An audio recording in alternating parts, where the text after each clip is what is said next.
Alrighty guys, so we are playing against Nami. As we know with Nami, we have to be as aggressive as possible and basically attack with any and everything. So, looking at this starting hand, very solid as we are able to put pressure on with the Rush Zoros, which means that we can get as many attacks through as needed. So my opponent plays down the Kaya, drawing 2 cards, trashing 2. And next turn we are going to be able to kind of put on as much pressure as we need. So we are going to go for a 5k swing into a 5k swing.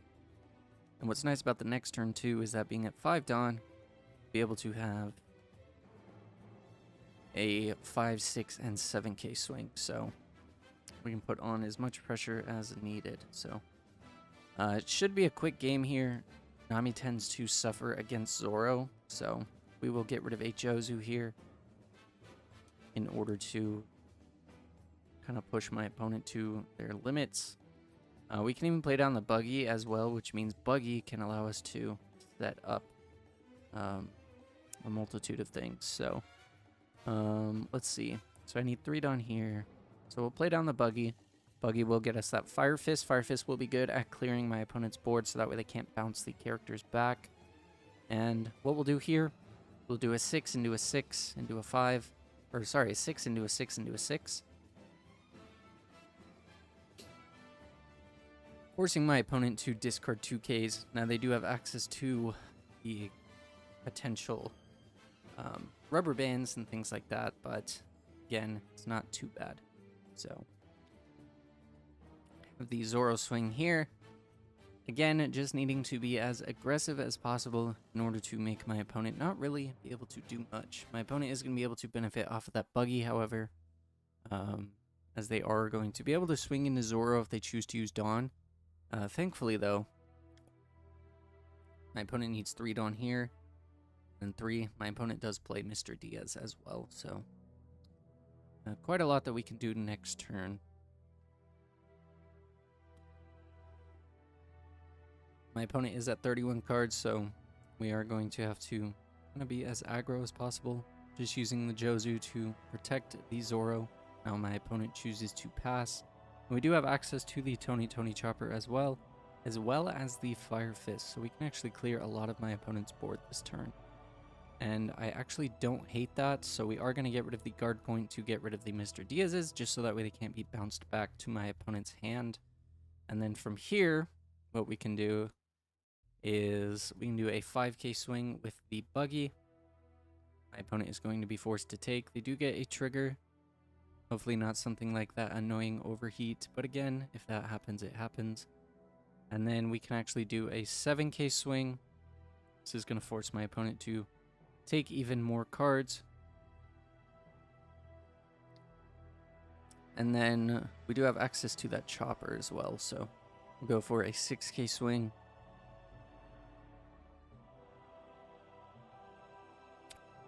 And then another 6k swing. And then we have the ability to play down the chopper. And then next turn, we can actually start having very high intense swings. So my opponent is at 3 cards in hand, meaning that they're not going to have much combo potential next turn. So should be at a good spot. My opponent attaches 3. They are going to go for the 8k swing. We'll just happily get rid of the Tony Chopper. And we do get another chopper as well, which means that we can play down the chopper, go here. So our Buggy is at 4k right now, so we'll go for 7k.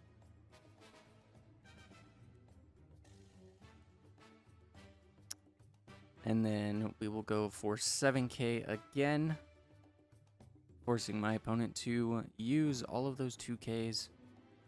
And everything in between.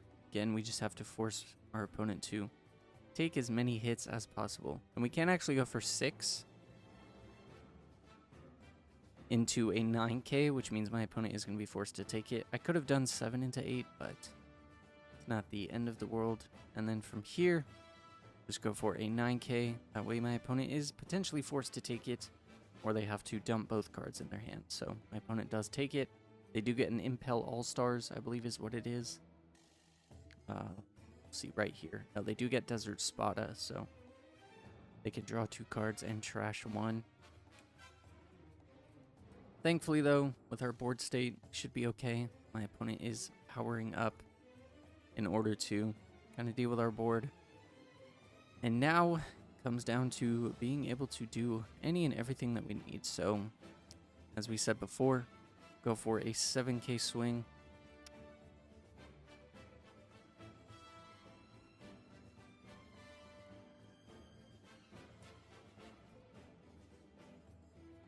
We can actually get 2 8k swing, or 3 8k swing then. So we can go 8k, forcing my opponent to burn.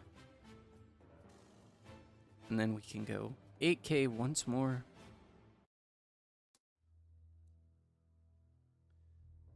Going 8k once more.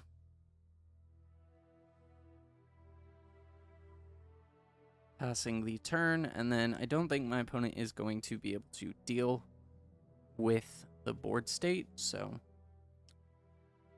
my opponent goes 7k. We can just dump our hand, and from here we are going to be able to do as much as we need. Now if my opponent is able to reach 0 cards, they do win even if it's our turn, so we are going to have to play to our ends meet. There's my opponent using the Sanji's Pilaf. And will they be able to mill the last 12 cards of their deck? And they don't, so my opponent concedes. So that was game 1, guys. Very quick Nami. You just have to be very aggressive. So as I said, that was game 1. Let's try and get into a game number 2. Alrighty, guys. So we are playing against Crocodile. Let's see what we can do. We're on the 2-4-6 curve. Not too bad, as we do have access to Curly to Dawn. And then at 4, we have access to Zoro. We can go from there, so it's really going to come down to how we play this out. So Curly to Dawn can grab us the Tony Chopper, and we're just going to pass here. Next turn we can play the Zoro down, have 2 5k swings, bench the Chopper, so definitely not too bad. We will take the first hit though, just so that way we can see some more cards, so we don't want to lose hand advantage. And we want to be able to swarm the board as much as possible. That way we can benefit if our opponent uses the Dawn -4. You're going to have to get rid of the Dawn and then go from there. So here, we'll just do the typical 5k swing. Seeing if my opponent wants to take or counter out of it. Play down the Zoro. And I'm actually going to play the Ezo here because I do have combo. My opponent's going to be at 5. That means they need 3 and then 2, and that'd be... I have enough to combo out if they, for some reason, decide to go for it. And then the Ezo actually gives us a search into Fire Fist, which is right here. So I am all for that. Plus, next turn we have Mahakino into Ezo if we choose to. So not looking too bad here. We can just swarm our opponent, overwhelm our opponent. It works out perfectly. Next turn, if we choose not to Fire Fist and instead wait for a bigger character to be dropped down, we do have access to Marco, which means Marco can KO something like the Perona. So there's a 5k swing, interestingly enough. We'll just get rid of the Jozu. And then there is a 6k swing. We'll just get rid of the Makino. I could have gotten rid of a Marco and then gotten rid of the Jozu. But at the end of the day, it's not the overall end of the world. It was just a little miscombo on my part, but it's all good. So we'll just dump the Marco here. And we can actually start to build our board a lot better. So we will get Buggy. Buggy will give us access to Fire Fist. We can go here. We are at 3k, so this is what we'll do. So we'll go 4k here into the Perona, and then we'll match the, let's see. How do I want to do this? We can go there, 6, 5, 7. Yeah, that's fine. So we'll go 6k into the Doflamingo. That way my opponent's forced to dump 2 cards if they choose to save it. And then we can go 1 into the Curly to Dawn. Into a 7k swing. And then we can play down the Tony Chopper. And with having the other Fire Fist in hand, it gives us the accessibility to still keep Radical Beam, because we can just discard a Fire Fist off of Fire Fist. So, did a very good job there of overwhelming my opponent, making sure that my opponent's board got cleared. Now, my opponent can use the Dawn -4 to potentially get rid of the Chopper, bounce it back to our hand, and go for the swing on the Zoro. But if they choose to do that,